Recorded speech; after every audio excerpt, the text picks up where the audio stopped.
We're out here again digging holes in the ground. Yesterday I got 6 holes dug. Some of you are probably wondering why I'm digging holes even up to the edge of the house. Why wouldn't I just use a ledger board? And it's a very good question. The answer is that this way in my county I'm allowed to build a 200 square foot structure without a permit. So as long as it's not connected to the house, I can go ahead and put the posts in the ground right here.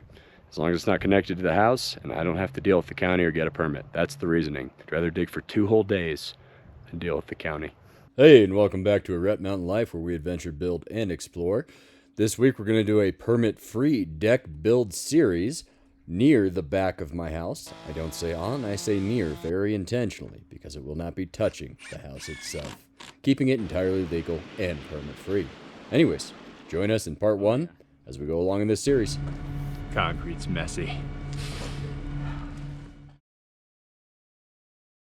Dig out the holes for the posts, and then we should be able to get concrete in there and get a deck in place. Before we get started, I do just want to say thank you very much to all the people who subscribed in the last couple weeks, as we've been trying to get to 1,000 subscribers on our channel. We're just so thankful and grateful for all the people that signed up and subscribed. So thanks for watching. We really do appreciate it. Now, as I'm digging these holes, it does take a lot of time. I think it might have even taken me 3 days rather than 2, like I said. But I do go about 30 inches down, which is our frost line here. Whereas I think even most of these I went around 36 inches just to be safe. It's kind of silly to do something and have a deck that's going to frost heave.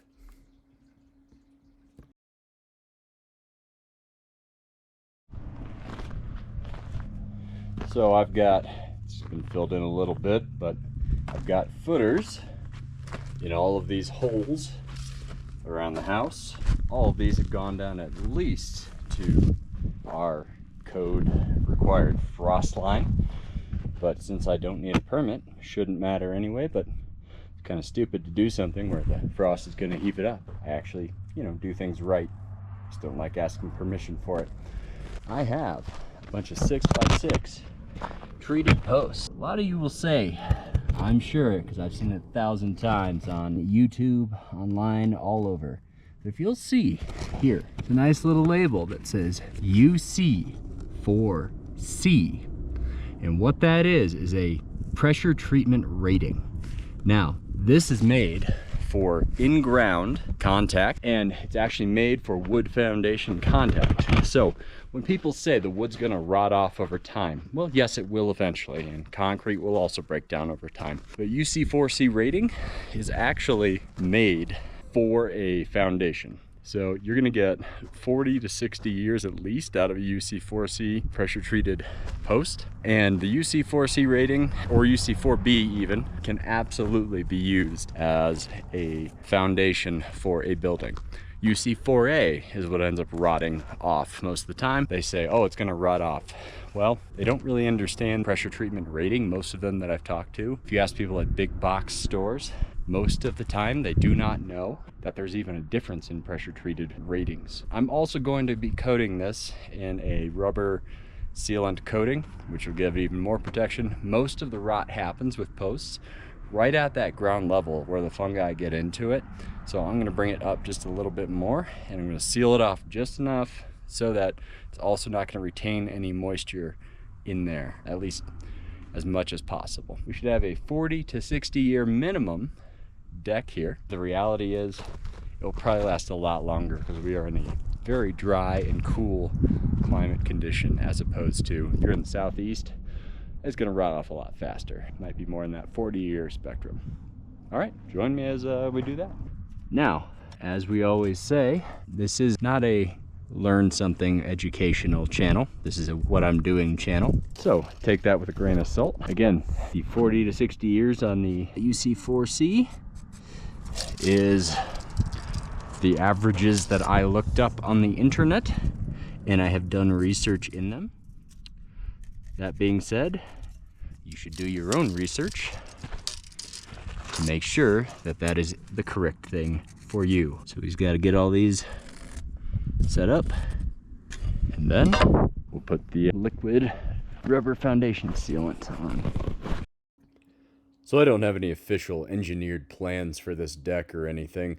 All of these plans just come from my research and come out of my head. But I hope that's just encouraging to you as a viewer. You can do this stuff. You can figure it out on your own. You can oversize everything if you need to. You don't need to be an engineer necessarily if you can oversize and make sure it's strong enough. And this is part 1 of likely 3 of the permit-free deck build series. I haven't seen many decks on YouTube that are built like this, so maybe you'll get a new idea. You can see this leaves a nice clean line this way.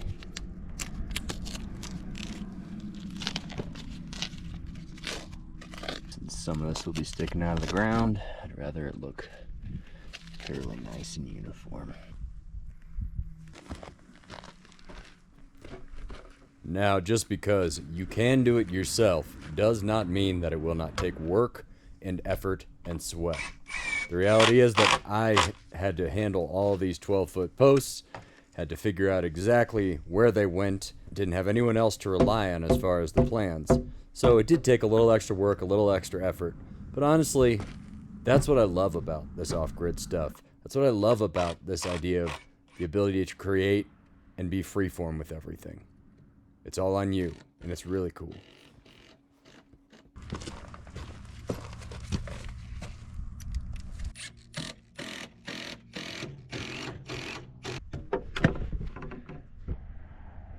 Good. Nice and level. Looks like our wall is out a little bit actually. So as with many things that I build, just because I love the style, I went with a post frame construction for this deck. Now, when you do a post frame construction, it really is ideal to have 2 people helping out. But as you can see, I have little spacers in between each post. And that kind of helps me go along and see exactly the spacing I need and be that extra set of hands that can help me. Now you'll just see me going along. I'm checking level on those bracing posts. It's also kind of cool to watch those clouds in the background over the mountains. But this took some time. It took a few days to get this up, especially by myself. But it really was rewarding to finally see the final structure up when we looked out our kitchen window and knowing that the deck was going to be out there. We'd have an extra place to go out and eat as a family, have friends over, and really just enjoy the area where we live. And if you've made it this far into the video, we really do appreciate it. If you could just like and subscribe if you enjoy the content. It doesn't cost you anything. It really does help us out. We really appreciate that. So as you can see here, I'm using a really handy tool called a 360 laser level. And if you don't know what that is, it's a laser that just shoots out all the way around. And it allows me to see exactly the same height all the way around this thing. I cut down these post tops here. And my camera does unfortunately die here as I'm cutting the posts off.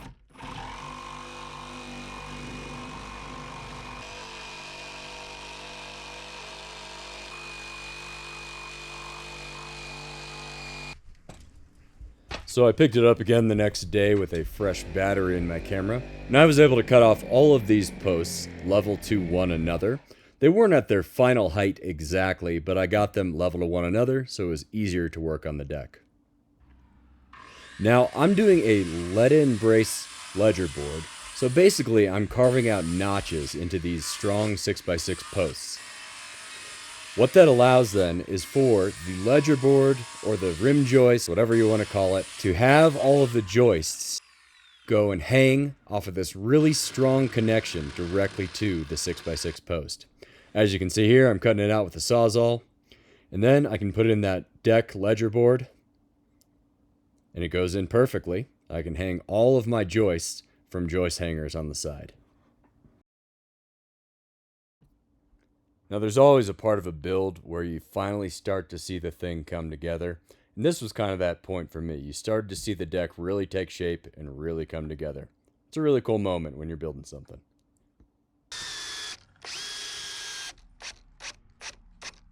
These ledger lock fasteners, what they do is you don't need to pre-drill through. They're probably pretty absurdly expensive, but they do replace a 1/4-inch carriage bolt is what they say. Now, would I trust this over a carriage bolt necessarily?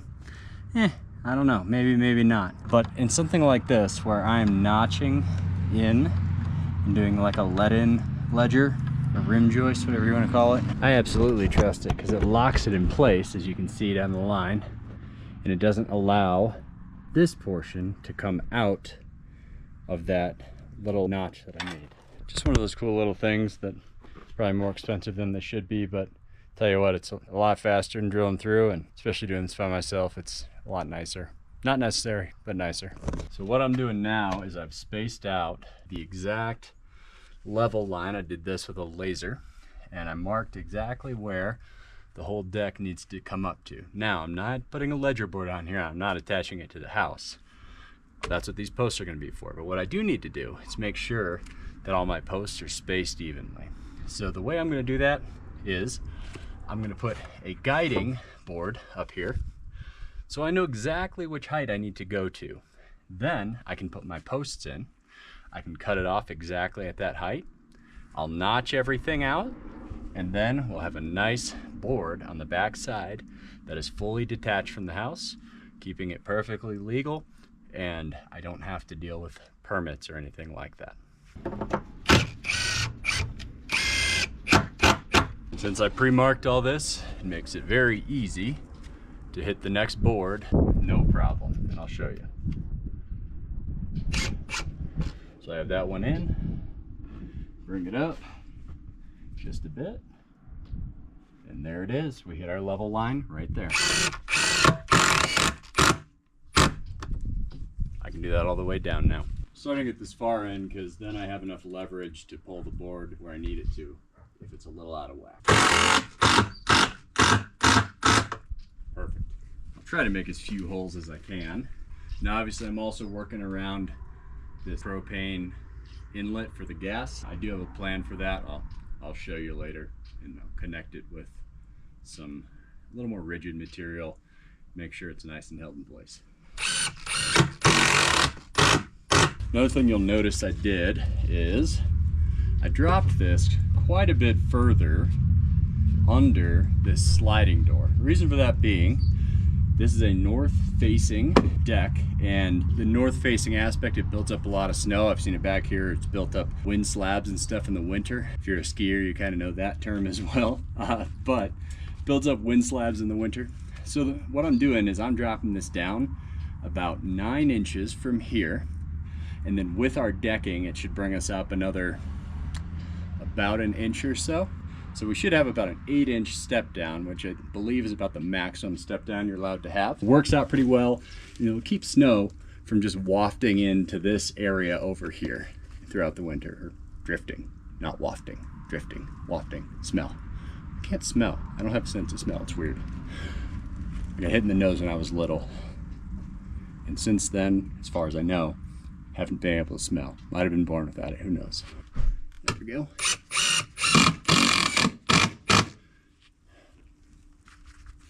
One kind of silly thing I forgot to do over here was, I think it worked out luckily, you'll find out with, yes, is I have to notch out 1.5 inches this way into this post, because it's going to do that all the way down the line.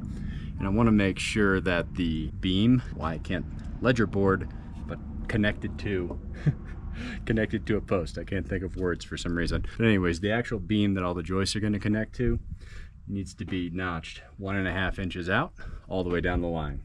So for that, what I'm going to do is I'm going to mark 1.5 inches in here. Then I have a huge auger bit actually that I'm just going to run down here, and then I can kind of clean it out because I already put this board on the outside. I don't really want to take it off, so that's what I'm going to do to make up for it.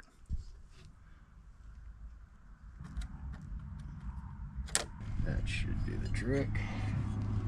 So we're going to cut that portion out. And I'll just use that auger bit so it takes out most of the material. So this is my silly 1.5 inch overkill auger bit. I was using it for some like timber framing type stuff on the whole hog. which this is way overkill probably for this setup, but you know what, I have it, so I'm going to use it.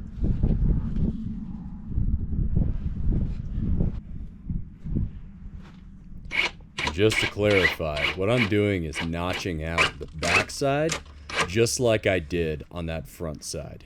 I couldn't think of words that day apparently, so clarifying what I'm doing for you.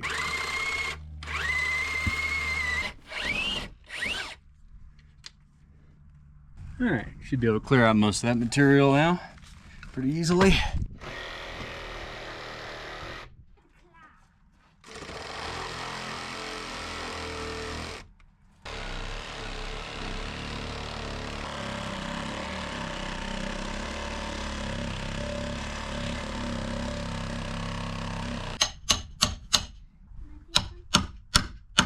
I didn't want to go get a chisel, so I'm using my pry bar.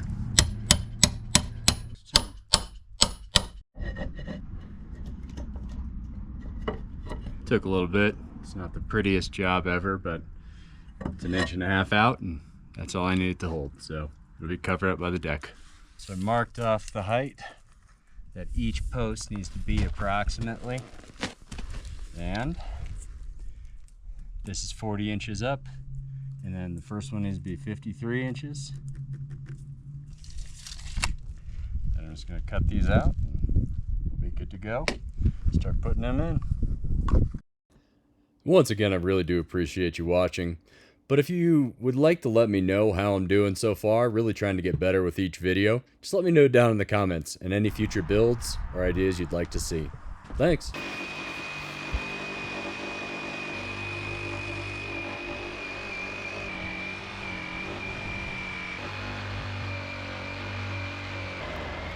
Like I mentioned before, I am notching out all of those posts so that I can put in another ledger board on the backside. And then what that allows me to do is take all of the deck joists and then lock them together with joist hangers. Then it makes the deck all come together nicely.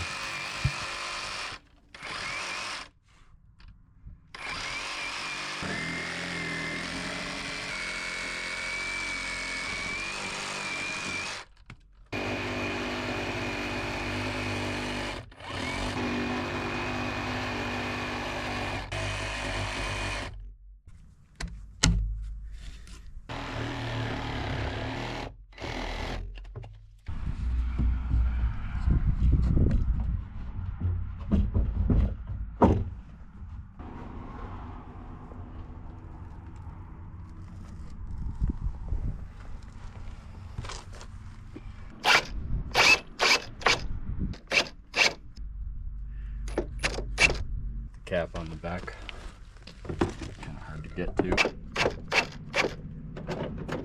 You know, life's kind of funny sometimes. About a decade ago is when I really started to actually pay attention to some building and construction practices and really saw the value in it. Before that, I didn't care at all. I didn't see the value, I didn't understand it. Now it's something I really love and appreciate and love doing.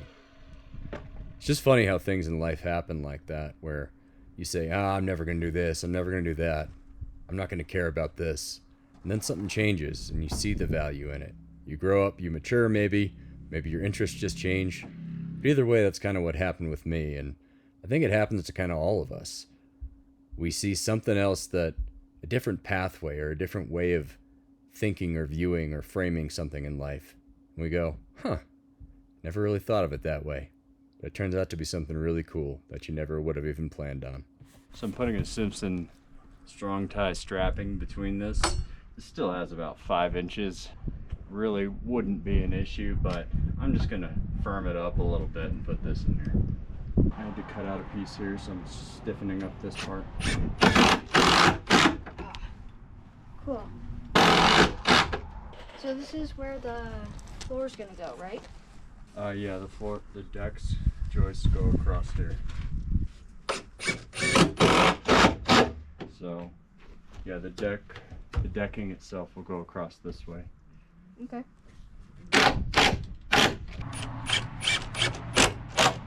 So with these joist hangers, You can put the 1.5 inch ones here, and you have to get the ones that are structurally rated for the hangers. But for the cross hatched ones, you need to use 2.5 inch ones. So additionally, for the middle portion, I'm kind of making a faux quasi beam because I want to do a center strip down the decking.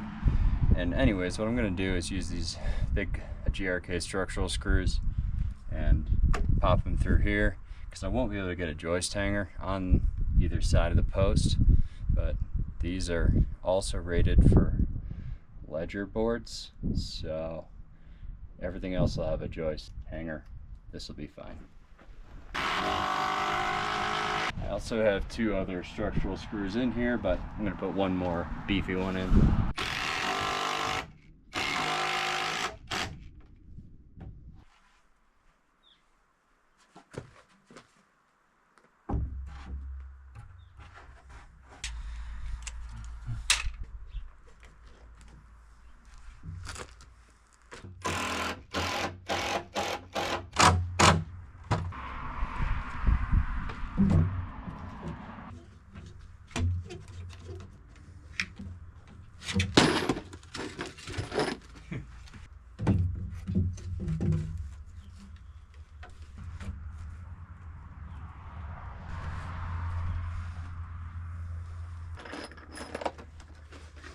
Just going to use these cutoffs to get a nice, almost faux beam going down the middle.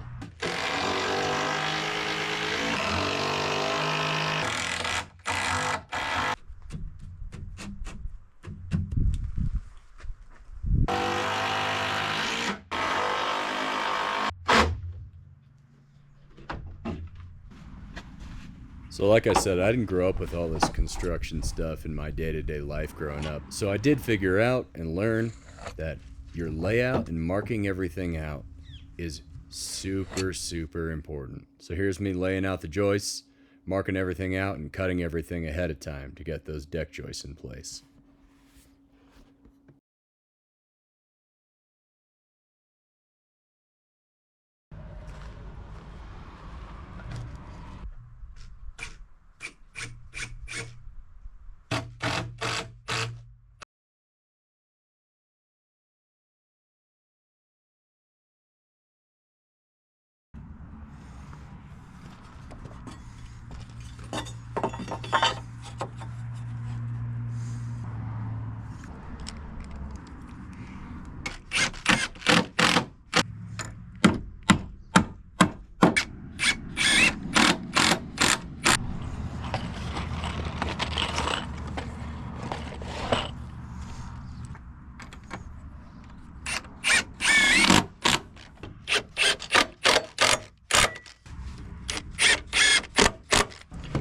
I prefer these joist hanger screws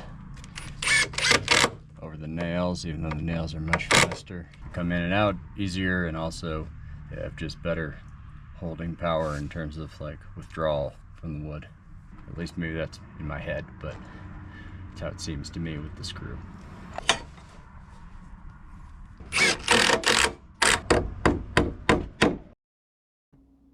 And my wife came out to admire that we'd actually have a place to hang out outside of our house and outside of our kitchen.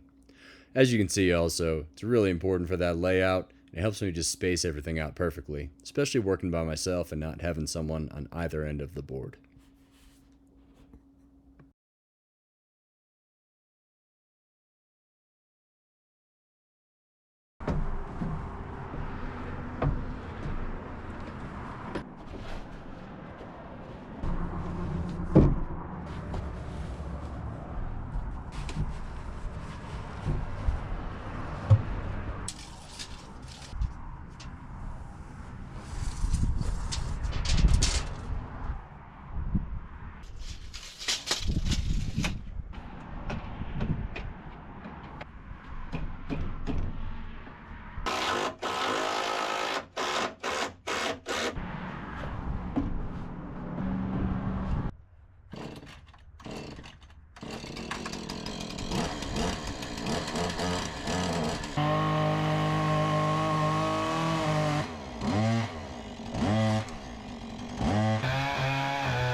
So I have a concrete truck coming here soon, and what I'm doing right now is I am laying out a little landing pad for my stairs coming off of the deck. I use the laser to get the height there, and then I have to make all of that pad completely level, or as level as I can possibly make it, for the stairs to land perfectly and nicely. Now I also have to have at least 36 inches of the pad extended out, so that when you get down to the bottom of the stairs, people can walk out smoothly and they're not tripping on anything.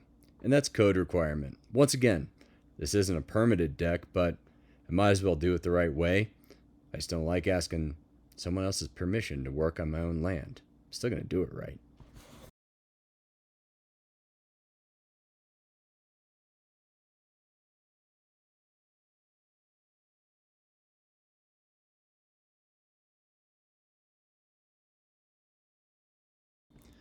And this took lots and lots of digging and grading well into the night. Came out the next day, and notice I'm digging 2 more post holes here, and those are for the bottom rails at the end of the stairs. I wanted to make sure they went down, and they also didn't frost heave, and they were locked in there nicely. So, dug out 2 more posts. Just for fun.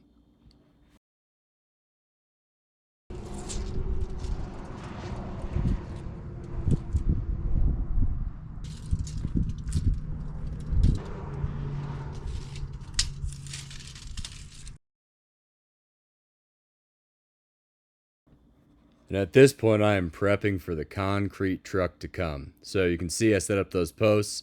And then on the back side, I'm putting in some plastic up against the house, because I just did that siding a little while ago, and I don't really want concrete all over it. I did get the extension arm for the concrete truck, and that was super helpful in pouring.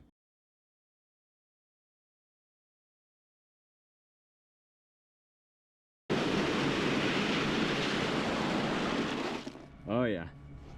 Backside filled in.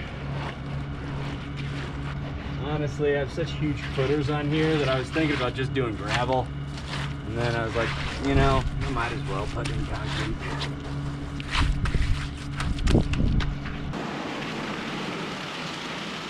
Nice.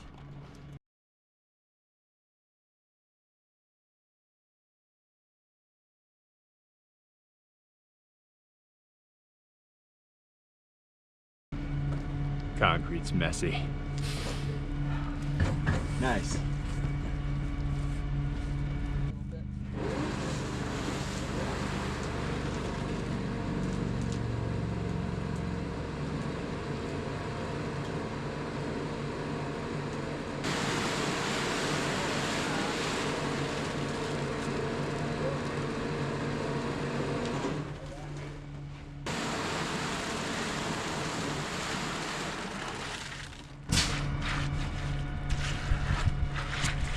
And the next one before I have to move. Yeah, I think so.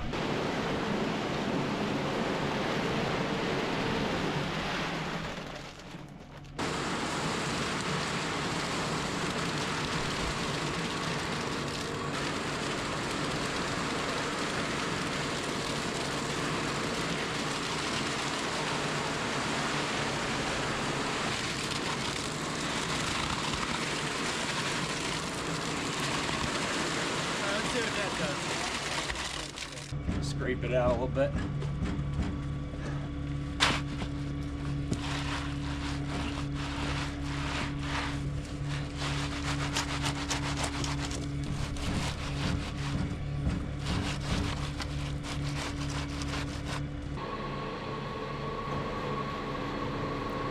Now, I am no concrete expert, but one thing I have learned on working on it a little bit over the years is that timing is everything, and you got to figure out and time it out perfectly. You can work the concrete at a certain time, and it comes out perfect, but if you miss that window, then it really gets messed up. So I was really lucky to have a pretty nice result. Not a perfect one. I'm sure the concrete guys will be able to tell me everything about how it's terrible, but for me, it was a nice result.